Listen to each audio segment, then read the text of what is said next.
Hello student, स्वागत है आपका आईसीटी वर्चुअल क्लासेस में। मैं हूं कविता, आपकी साइंस टीचर।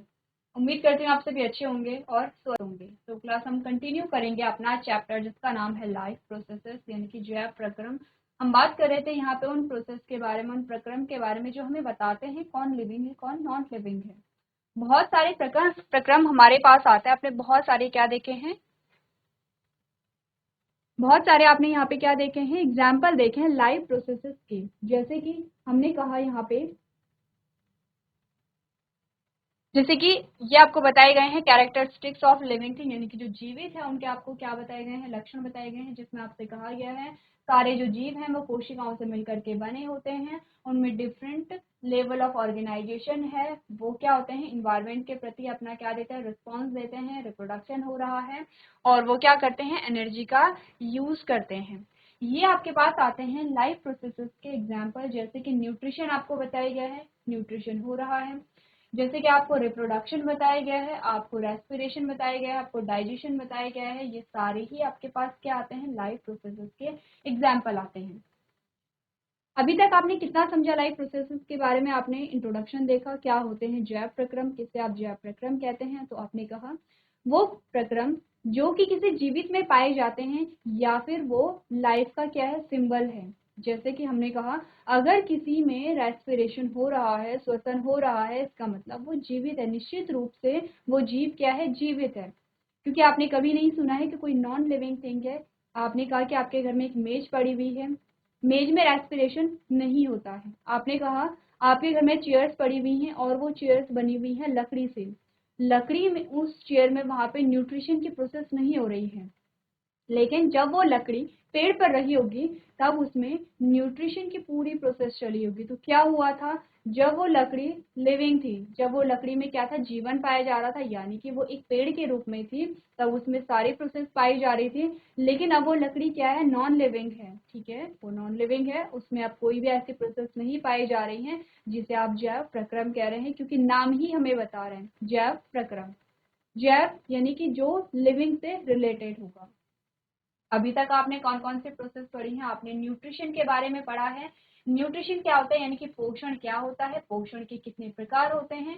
और आपने बात की है यहाँ पे पोषण के मुख्यतः दो प्रकार होते हैं। इसके अलावा और भी हमने बहुत सारे टाइप्स पढ़े थे, लेकिन मेनली हमने बात की थी दो प्रकार के पोषण के बारे में, जिसमें आपने कहा था हम स्वपोषी पोषण है और परपोषी पोषण है। दो प्रकार के पोषणों की हमने बात की थी।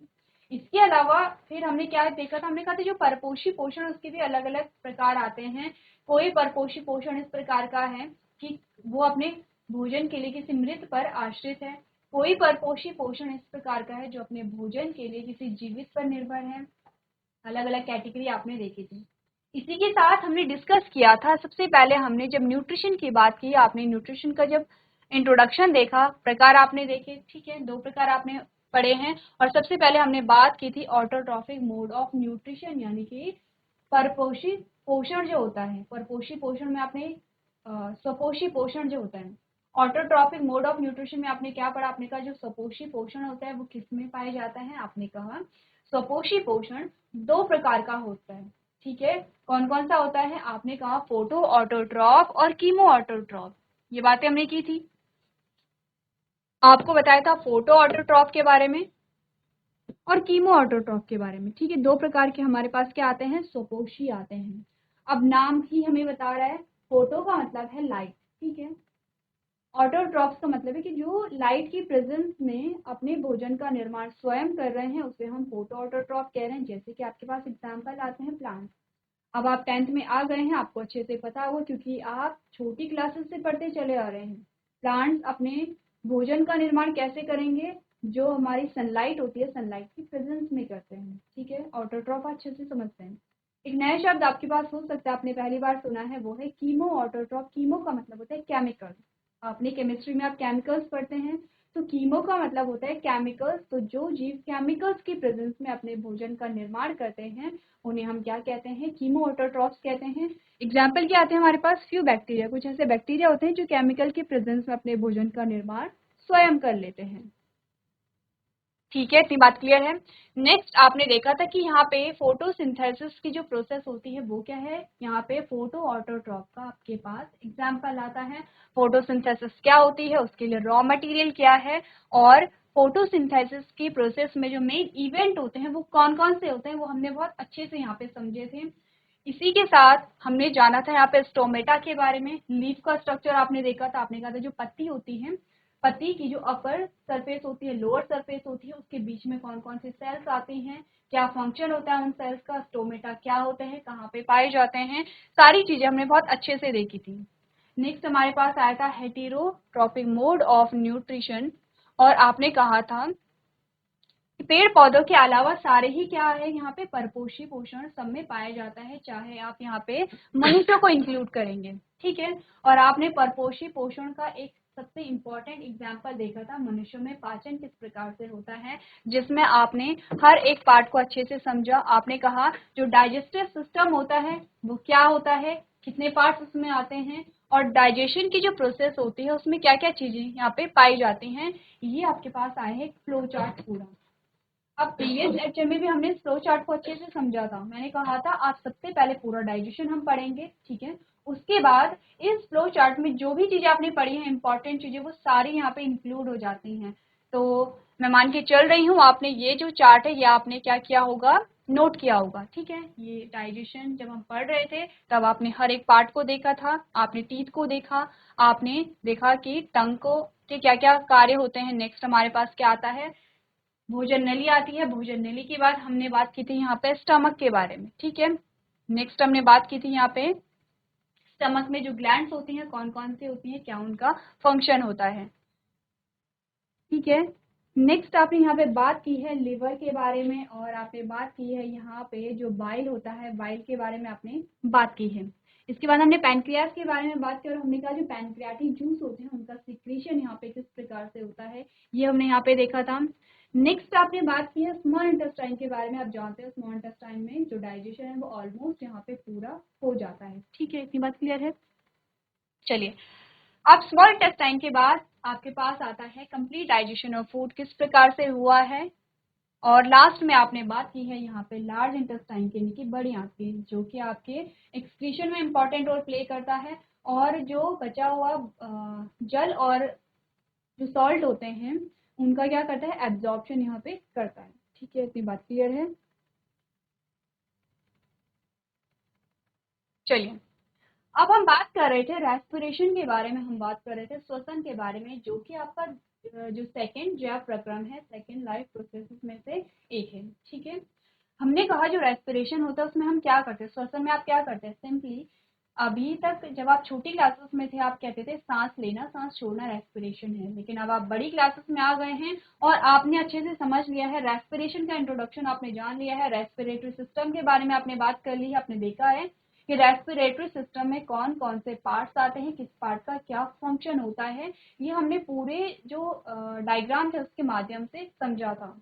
एक बार फिर से रिपीट कर लेते हैं रेस्पिरेशन क्या होता है। आपने कहा रेस्पिरेशन क्या है, दो चीजें यहाँ पे इंक्लूड होती हैं रेस्पिरेशन में। ठीक है, श्वसन की जब हम बात करते हैं दो चीजों के बारे में हम मेनली बात करते हैं। आपने कहा आप ब्रीथिंग कर रहे हैं, ठीक है, और सेलुलर रेस्पिरेशन हो रहा है, दो चीजों के बारे में हमने बात की। आपने कहा आपने ब्रीथिंग की, ठीक है, और वहां पे क्या हुआ, फिर उसके बाद क्या हुआ, सेलुलर रेस्पिरेशन हुआ। ठीक है, ब्रीदिंग जब भी आप कहेंगे तो ब्रीदिंग का मतलब है गैसेस एक्सचेंज। क्या हो रहा है, गैसेस एक्सचेंज हो रहा है। हमने क्या किया, ऑक्सीजन को लिया और हमने CO2 को छोड़ा, ये ब्रीथिंग है। सिंपल सी बात है, ये आप क्या करें, ब्रीथ कर रहे हैं, ये ब्रीथिंग है।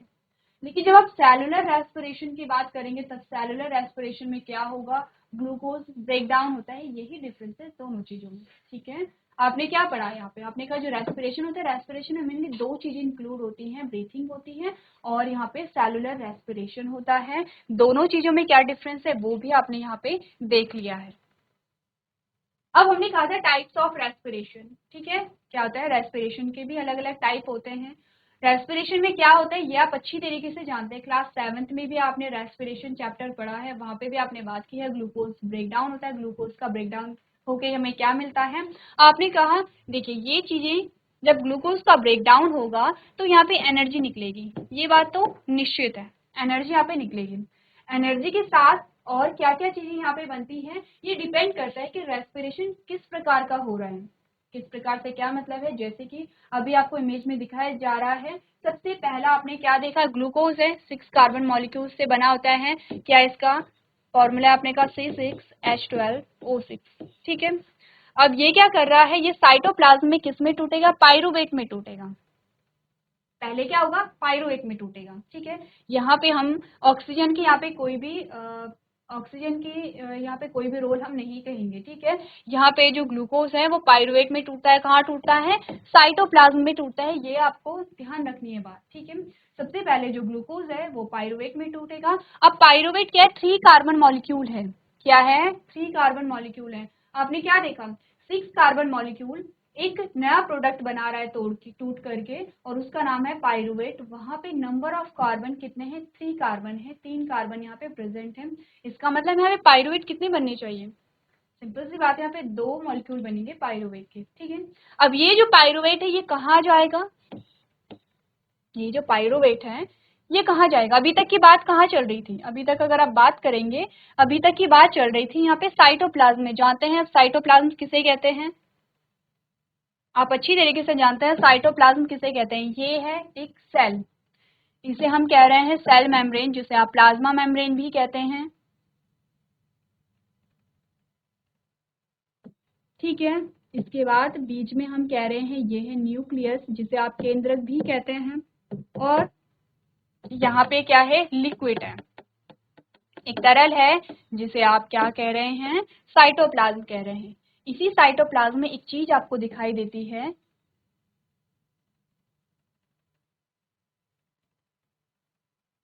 जिसे आप क्या कहते हैं, माइटोकॉन्ड्रिया कहते हैं, इसे माइटोकॉन्ड्रिया कहते हैं। अब हुआ क्या, यहाँ तक की जो बात थी ये चल रही थी कहाँ पे, साइटोप्लाज्म में। इस तरल जो आपका स्पेस है यहाँ पे चल रही थी, ठीक है। यहाँ पे क्या हुआ, जो ग्लूकोज है वो पाइरूवेट में कन्वर्ट हो गया है। पाइरूवेट में कन्वर्ट हुआ तो अब ये जो पाइरूवेट है कहाँ पे बना, पाइरूवेट, ये पाइरूवेट बन गया है, ये पाइरूवेट बन गया, ठीक है। अब ये जो पाइरूवेट है ये गया अंदर, कहाँ पे, माइटोकॉन्ड्रिया में, ठीक है, माइटोकॉन्ड्रिया में गया।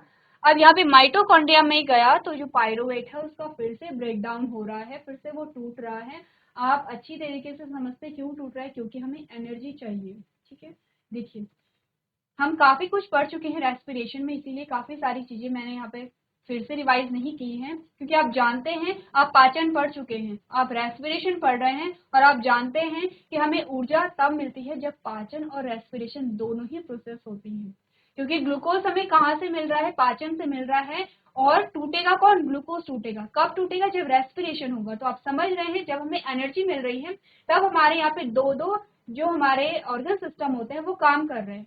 एक तो हमारा डाइजेस्टिव सिस्टम है, एक हमारा रेस्पिरेटरी सिस्टम है। जब 2 ऑर्गन सिस्टम काम कर रहे हैं, एक अलग अलग क्या चल रही है, प्रोसेस चल रही है, तब जाके आपको एनर्जी मिल रही है। इतनी बात क्लियर है। अब क्या हुआ, यहाँ पे माइटोकॉन्ड्रिया में चला गया, तो माइटोकॉन्ड्रिया में जब गया तो यहाँ पे पाइरूवेट टूटेगा, पाइरूवेट टूटेगा तो यहाँ पे एनर्जी निकलेगी। लेकिन अलग अलग क्या होते हैं, केस होते हैं, ठीक है। एक तो है पाइरूवेट टूटेगा ऑक्सीजन के प्रेजेंस में टूटेगा, यानी कि ऑक्सीजन की उपस्थिति में क्या होगा, पाइरूवेट टूटेगा। पहले आपको कंडीशन दिखाई गई थी, फिर हमने कहा था ऑक्सीजन के एब्सेंस में टूटेगा, फिर हमने कहा था कि ऑक्सीजन की कमी में टूटेगा। ये चीजें हम डिस्कस कर चुके थे, ठीक है। आपने कहा जब एब्सेंस में टूटेगा तो एनर्जी तो बनेगी लेकिन कम मात्रा में बनेगी, इसके साथ एथेनॉल बनेगा, यहाँ पे अल्कोहल का फॉर्मेशन हो गया है। आपने कहा कभी कभी क्या होता है कि ऑक्सीजन की कमी में भी हमारी बॉडी में क्या पाया जाता है, रेस्पिरेशन पाया जाता है, तो लैक्टिक एसिड बनता है, एनर्जी यहाँ पे बनती है। एनर्जी फिर भी कम बनेगी, लैक्टिक एसिड की वजह से क्या होता है, आपके मसल्स में पेन होने लगता है, क्योंकि लैक्टिक एसिड वहाँ पे क्या हो जाती है, एक्यूमुलेट हो जाती है, ठीक है। नेक्स्ट हमने कहा ऑक्सीजन की प्रेजेंस में अगर टूट रहा है तो बहुत अधिक मात्रा में यहाँ पे ऊर्जा बनेगी, ठीक है। इतनी बात क्लियर है, ये आप कर चुके थे।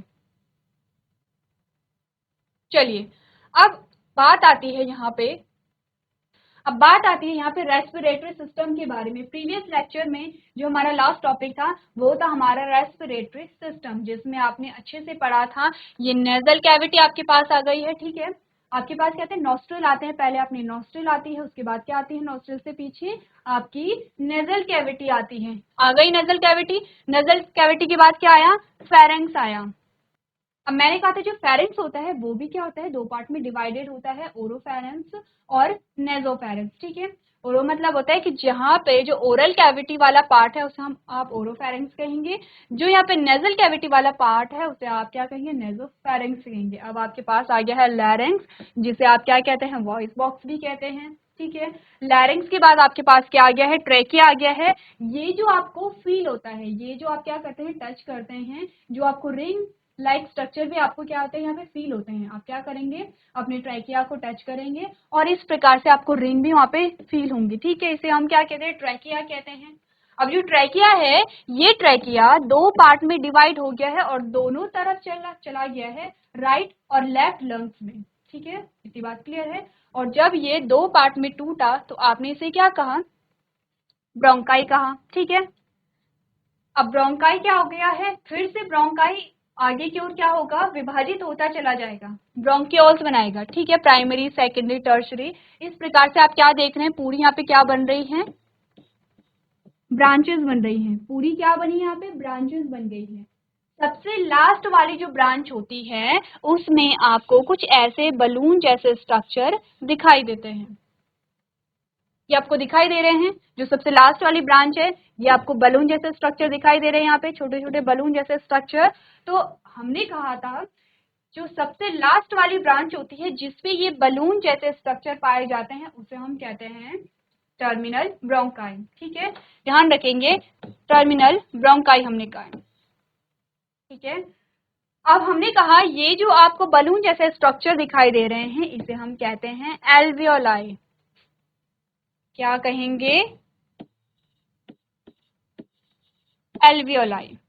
ठीक है, क्या फंक्शन होता है एल्वियोलाई का, क्योंकि मेन जो फंक्शन कर रहा है गैसेस एक्सचेंज में वो आपका एल्वियोलाई ही होता है। क्या प्रोसेस हमने बात की थी, हमने कहा था ये आपका क्या है, एल्वियोलाई है, या आपका क्या है, एल्वियोलाई है। ठीक है, कौन सा एल्वियोलाई, इसी एल्वियोलाई की बात हो रही है।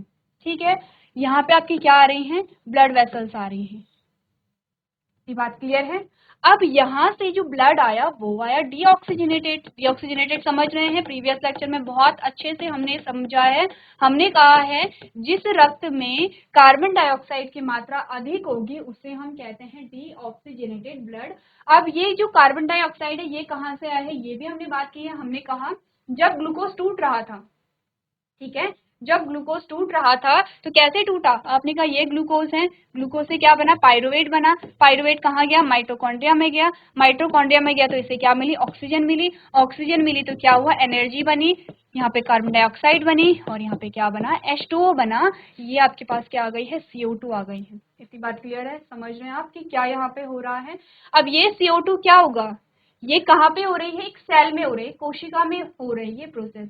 तो यहाँ पे क्या होगा, कोशिका इसका यूज कर लेगी लेकिन इसे कहाँ भेज देगी, आपकी ब्लड वेसल्स में भेज देंगी। कहाँ भेजेंगी, आपके ब्लड में, आपके रक्त में भेज देंगी, क्योंकि आपका रक्त ही क्या कर रहा है, पूरे शरीर में ऑक्सीजन को लेके जा रहा है, पूरे शरीर से कार्बन डाइऑक्साइड को लेकर के आ रहे हैं। इतना समझ रहे हैं आप लोग।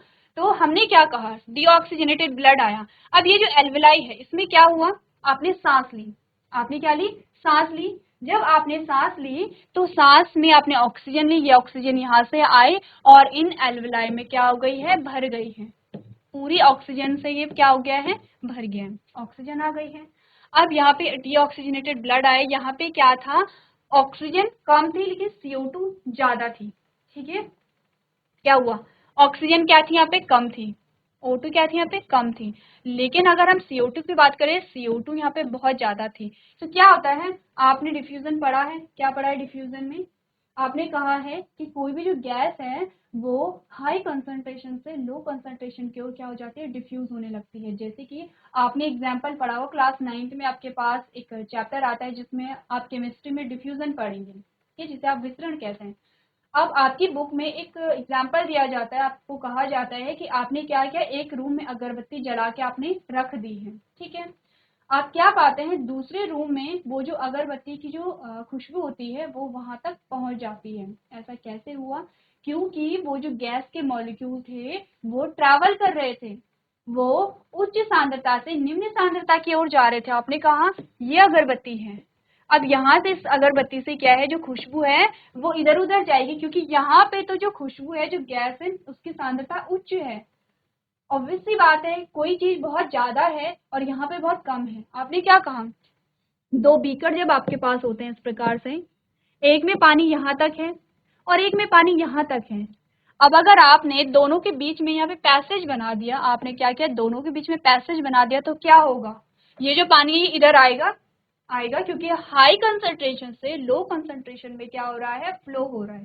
ठीक है, सेम यही चीज होती है कहाँ पे, आपके लंग्स में। आपके लंग्स में सेम यही चीजें चल रही हैं। ठीक है, देखिए क्या होता है, आपके जो लंग्स है, लंग्स की जो एल्वेलाई है, वहां पे ऑक्सीजन ज्यादा होता है, कार्बन डाइऑक्साइड कम होता है। कार्बन डाइऑक्साइड कम होगा यहाँ पे और ऑक्सीजन ज्यादा होगा। यहाँ पे क्या है, ऑक्सीजन कम है लेकिन कार्बन डाइऑक्साइड क्या है, ज्यादा है। अब जो कार्बन डाइऑक्साइड है वो क्या होगा, उच्च सांद्रता से निम्न सांद्रता की ओर चला गया है। चला गया है, क्या हुआ, कार्बन डाइऑक्साइड उच्च सांद्रता से निम्न सांद्रता की ओर इसका प्रवाह हो गया है। सेम चीज ऑक्सीजन पे भी यहाँ पे अप्लाई होती है। क्या अप्लाई होता है, आपने कहा जो ऑक्सीजन है वो उच्च सांद्रता से निम्न सांद्रता की ओर चला गया है।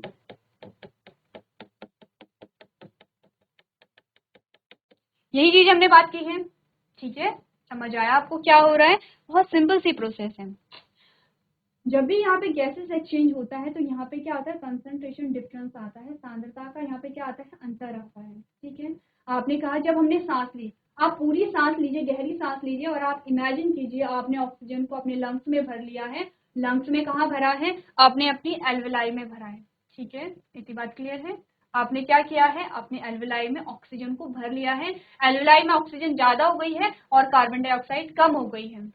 ठीक है, अब क्या होगा देखिए, अब आपने कहा कि यहाँ पे जब ऑक्सीजन ज्यादा हो गई है, कार्बन डाइऑक्साइड कम हो गई है, लेकिन हमारा जो ब्लड है, हमारा जो रक्त है, उसमें कार्बन डाइऑक्साइड बहुत ज्यादा है और ऑक्सीजन कम है। तो क्या होगा, उच्च सांद्रता से निम्न सांद्रता की ओर कार्बन डाइऑक्साइड का प्रवाह हुआ और वही एल्वेलाई से जो ऑक्सीजन है वो हमारे ब्लड वेसल्स में आ जाएगी, क्योंकि ऑक्सीजन भी उच्च सांद्रता से निम्न सांद्रता की ओर क्या करेगी, प्रवाह करेगी। हो गया गैसेस एक्सचेंज, हो गई ब्रीथिंग।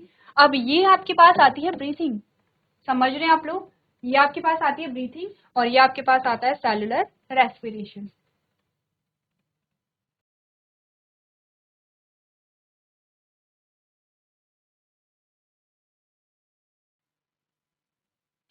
चलिए, यहां तक की बात आप समझ रहे हैं कि गैसेस एक्सचेंज किस प्रकार से हुआ है, कहाँ पे हुआ है, और यह आपने कहा सेलुलर रेस्पिरेशन किस प्रकार से हुआ है। अब एक एक करके चीजें पढ़ते हैं। सबसे पहले पढ़ लेते हैं हमारा जो रेस्पिरेटरी सिस्टम है उसके जो ऑर्गन्स हैं वो कहाँ कहाँ पे होते हैं और क्या उनका यहाँ पे फंक्शन होता है। ठीक है, चलिए, और सबसे पहले आप बात करेंगे यहाँ पे नॉस्ट्रल्स के बारे में। तो यहाँ पे जब भी आप जो रेस्पिरेटरी सिस्टम है उसके बारे में बात कर रहे होंगे, पहले आपको डायग्राम बनाना है अपने हाथों से, पर लेबलिंग करनी है, उसके बाद खुद से भी इमेजिन करना है, खुद को रिलेट करना है। अगर नॉस्ट्रल्स की बात हो रही है तो कहाँ पे है, अगर ट्रेकिया की बात हो रही है तो कहाँ पे है, अगर आप इनहेल कर रहे हैं तो क्या आप पे फर्क आया, अगर आप एक्सेल कर रहे हैं तो क्या आपकी बॉडी में फर्क यहाँ पे आ रहा है। तो आप क्या करेंगे, सबसे पहले जो आपने बनाया होगा, ड्रॉ किया होगा, उसे आप अपनी कॉपी निकालेंगे और फिर रिलेट करेंगे यहाँ पे।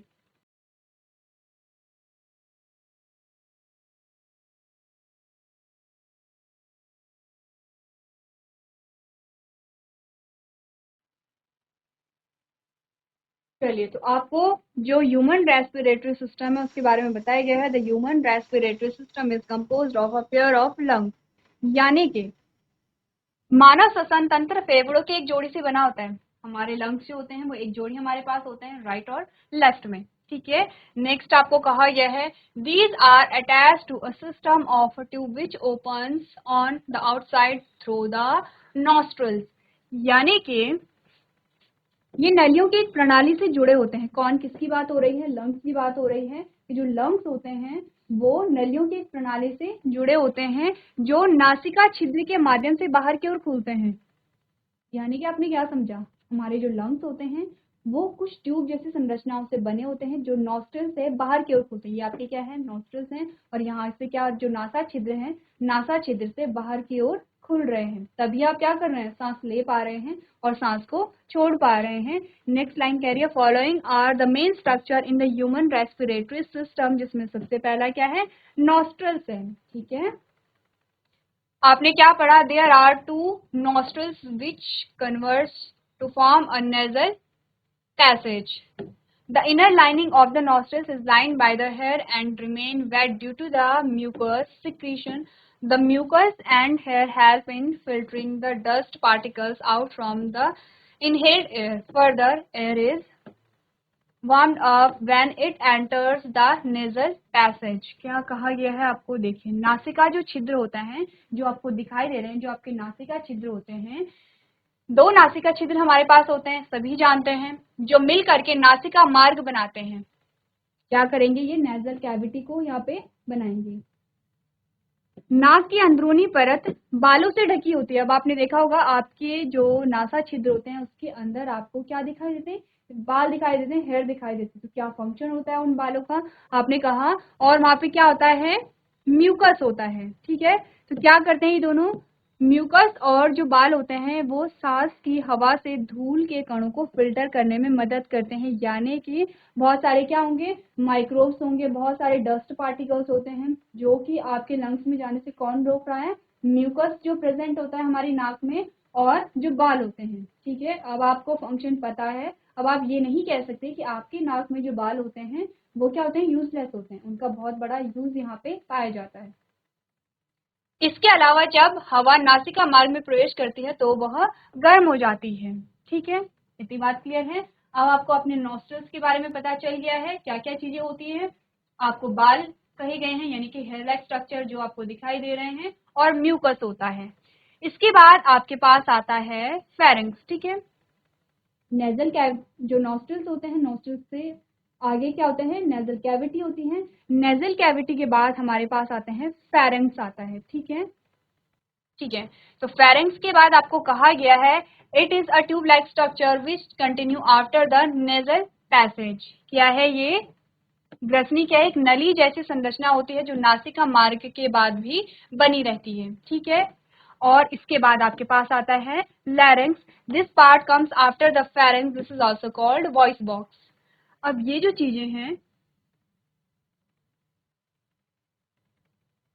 ये जो चीजें हैं, आप अगर यहाँ पे देखेंगे, क्या आपने पढ़ा है, आपने नॉस्ट्रल पढ़ा, नेजल कैविटी पढ़ा, आपने कहा फेरिंक्स आता है, इसके बाद उसके बाद आपने कहा लैरिंक्स आता है जिसे आप वॉइस बॉक्स कहते हैं। ठीक है, वॉइस बॉक्स क्यों कहते हैं, क्योंकि जो आपकी आवाज है यहीं से क्या हो रही है, प्रोड्यूस हो रही है। जब आप क्या करते हैं, सांस को बाहर की ओर छोड़ते हैं, तब क्या होती है, यहाँ पे सांस प्रोड्यूस होती है। इतनी बात क्लियर है, पढ़ लिया, लैरिंक्स तक हमने पढ़ लिया है, इतनी बात क्लियर है। आप साथ साथ में क्या करेंगे, नोट्स भी बनाते रहेंगे। चलिए अब बात करते हैं ट्रैकिया की। This is composed of rings of cartilage, cartilaginous rings prevent the collapse of trachea in the absence of air. क्या आपको कहा जा रहा है, जो श्वास नली होती है, जो आपको ट्रैकिया बताए जा रहे हैं, तो यह उपास्थि के छल्लों से बनी होती है। कार्टिलेजिनस वलय वायु के अनुपस्थिति में श्वास नली को बहने से रोकते हैं। ठीक है, क्या है कार्टिलेज, आपने कार्टिलेज के बारे में पढ़ा है। क्या होता है, बोन जैसा स्ट्रक्चर आपको दिखाई देता है, बोन जैसा स्ट्रक्चर आपको फील होता है, लेकिन बोन जितना हार्ड नहीं होते। जैसे कि आप यहाँ पे देखेंगे, आपने क्या किया, इसे फोल्ड कर लिया है, क्योंकि क्या कार्टिलेज से मिलकर के बना है। आपकी जो नोज टिप होती है, आप उसे क्या कर सकते हैं, फोल्ड कर सकते हैं, क्योंकि क्या है, कार्टिलेज से बनी होती है। तो वही कार्टिलेज कहाँ पे पाई जा रही है, जो यहाँ पे आपको रिंग लाइक स्ट्रक्चर दिखाई दे रहे हैं, किसमें, ट्रेकिया में। उसके बाद आते हैं ब्रोंकाई। क्या होते हैं ब्रोंकाई, आपने कहा a pair of bronchi come out from the trachea with one bronchus going to each lungs. ठीक है, आपने कहा जो ब्रोंकाई होते हैं वो श्वास नली से ब्रोंकाई की एक जोड़ी निकलती है, जिसमें प्रत्येक फेफड़े में एक ब्रोंकाई जाता है। ठीक है, आपने कहा जो ब्रोंकाई जो ट्रेकिया है वो दो पार्ट में यहाँ पे इस प्रकार से डिवाइड हो गया है। नेक्स्ट आपने बात की है ब्रोंकियोल्स के बारे में। आपने कहा bronchus divides into a branches and सब ब्रांचेस इनसाइड द लंग। क्या हो रहा है, ब्रांचेस बनती चली जा रही है। जो ब्रोंकियोल्स हैं, एक ब्रोंकस फेफड़े के अंदर शाखाओं और उप शाखाओं में विभाजित हो जाता है। और लास्ट में आपने क्या पढ़ा यहाँ पे, एल्विलाई के बारे में, ठीक है, एल्विलाई के बारे में आपने पढ़ा। और आपको कहा गया है these are air sacs at the end of the bronchioles, यानी कि क्या है ये ब्रोंकियोल्स अंत में वायु की थैली होते हैं। क्यों वायु की थैली कह रहे हैं, क्योंकि इनके अंदर वायु ही भरी हुई है, ठीक है। क्या है, इनके अंदर पूरी वायु भरी है, या तो ऑक्सीजन भरी है, और अगर जो यहाँ पे डीऑक्सीजनेटेड ब्लड है वो तो यहाँ पे क्या करेगा, CO2 भर देगा। तो क्या आपने कहा ये ट्रैकिया है, ये क्या है, दो पार्ट में टूट गया है। ये आपके क्या है, लंग्स हैं, इस प्रकार से ये आपके लंग्स हैं। अब ये जो ट्रैकिया है ये क्या है, अलग अलग ब्रांचेस में यहाँ पे टूट रहा है इस प्रकार से। और इसके लास्ट में क्या है, एल्विलाई लगे हुए हैं। जहाँ पे लास्ट में एल्विलाई लगे हुए हैं उसे आप क्या कहते हैं, टर्मिनल ब्रोंकाई कहते हैं। और लास्ट में ये जो छल्ले जैसे संरचना है इसे एल्विलाई कहते हैं। और यही एल्विलाई क्या कर रहा है, यहाँ पे गैसेस एक्सचेंज में मदद कर रहा है हमारी, ठीक है। चलिए नेक्स्ट आपको क्या कहा गया है, यहाँ पे आपने कहा the alveolus is composed of a very thin membrane and is the place where a blood capillaries open. क्या होती है यहाँ पे, आपने कहा एल्वियस एक बहुत पतली झिल्ली से बना होता है और बहुत स्थान है जहां रक्त कोशिकाएं खुलती हैं, ठीक है। नेक्स्ट आपने क्या बात की, आपने कहा this This is alveolus where the oxygen mixed with a blood and carbon dioxide exit from blood. The exchange of gases in alveoli takes place due to the pressure differential. यानी कि आपको कहा जा रहा है कि यह एल्वियस है जहां ऑक्सीजन रक्त के साथ मिश्रित होती है और कार्बन डाइऑक्साइड रक्त से बाहर निकलती है। एल्विलाई में गैसों का आदान प्रदान दबाव के अंदर के कारण होता है। क्या है दबाव का अंतर, जो मैंने आपको कहा था कंसंट्रेशन डिफरेंस जो आ रहा है, ठीक है। आपने कहा कि अगर यहाँ पे ऑक्सीजन की कंसंट्रेशन ज्यादा है इसका मतलब ऑक्सीजन जाएगी ब्लड में, अगर ब्लड में कार्बन डाइऑक्साइड का कंसंट्रेशन ज्यादा है इसका मतलब वो जाएगी यहाँ पे एल्विलाई में। तो इसी कंसंट्रेशन डिफरेंस के कारण ही यहाँ पे गैसेस एक्सचेंज पाया जा रहा है, ठीक है। इंपॉर्टेंट जो पॉइंट है उसे आप अपनी कॉपी में नोट करेंगे।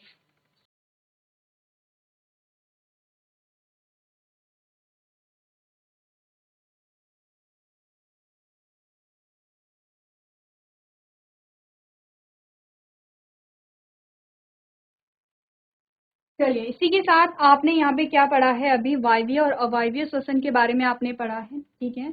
दो प्रकार के रेस्पिरेशन हमारे पास आते हैं, जिसमें सबसे पहले आपने बात की है एरोबिक रेस्पिरेशन की। ये क्या है हमारे पास, एरोबिक रेस्पिरेशन आता है जिसमें ग्लूकोज क्या कर रहा है, ऑक्सीजन की उपस्थिति में टूट रहा है, कार्बन डाइऑक्साइड यहाँ पे बनाएगा, जल का यहाँ पे निर्माण होता है और एनर्जी यहाँ पे बनती है, जिसे हमने क्या कहा, एरोबिक रेस्पिरेशन कहा, ठीक है।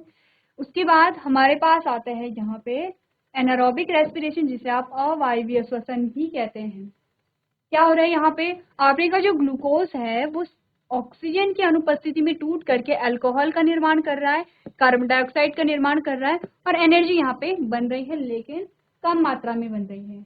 कुछ इसी प्रकार का जो एनारोबिक रेस्पिरेशन होता है वो हमने अपनी बॉडी में पढ़ा है, जब आपने कहा कि लैक्टिक एसिड का फॉर्मेशन हो जाता है और लैक्टिक एसिड फॉर्मेशन के कारण आपकी जो बॉडी है उसमें पेन होने लगता है, ठीक है। तो यहाँ पे आपने क्या किया, जो जीवों में श्वसन है, जीवों में श्वसन के आपने अलग अलग चरण यहाँ पे देखे। आपने कहा respiration occurs in the cytosol and around the plasma membrane in prokaryotic cells. In eukaryotic cells, respiration takes place in the mitochondria, which is also considered as the powerhouse of the cell. यानी कि prokaryotic कोशिकाओं में श्वसन cytosol और plasma झिल्ली के आसपास होता है, और यूकैरियोटिक कोशिकाओं में जो श्वसन होता है वो माइटोकॉन्ड्रिया में होता है, जिसे आप क्या कहते हैं, power house of the cell भी कहते हैं, ठीक है। नेक्स्ट आपने क्या बात की, आपने कहा the process is very much similar to internal combustion of the car engines wherein organic compounds and oxygen go in while water and carbon dioxide comes out. The energy that is liberated powers the automotive और cell. यानी कि यह प्रक्रिया काफी हद तक car के engine के आंतरिक दहन के समान है, जिसमें कार्बनिक यौगिक और ऑक्सीजन अंदर जाते हैं जबकि पानी और कार्बन डाइऑक्साइड बाहर निकलते हैं। जो ऊर्जा मुक्त होती है वह ऑटोमोटिव या फिर सेल को शक्ति प्रदान करती है। ठीक है, इतनी बात क्लियर है? तो देखिए, आपने पढ़ी है ये प्रोसेस अभी तक। आपने कहा ग्लूकोज से पाइरुवेट बन रहा है, किसमें? ग्लूकोज से पाइरुवेट बना है किसमें? जो आपका यहाँ पे साइटोप्लाज्म होता है। ठीक है, और इस प्रोसेस को आपने ग्लाइकोलिसिस कहा। अब इसी पाइरुवेट से यहाँ पे एनर्जी बन रही है किसमें? माइटोकॉन्ड्रिया में बन रही है, जिसे आपने रेस्पिरेशन कहा। इतनी बात क्लियर है? तो इसी प्रकार आपका जो रेस्पिरेशन होता है वो यहाँ पे कंप्लीट होता है। आपको क्या करना है? जो रेस्पिरेटरी सिस्टम है वो आपको बनाना है, आपको देखना है किस चीज में क्या यहाँ पे प्रोसेस हो रही है, किस पार्ट का क्या फंक्शन यहाँ पे होता है। तो आज के सेशन में हम इतना ही करेंगे। अभी तक क्लास में बने रहने के लिए आपका धन्यवाद।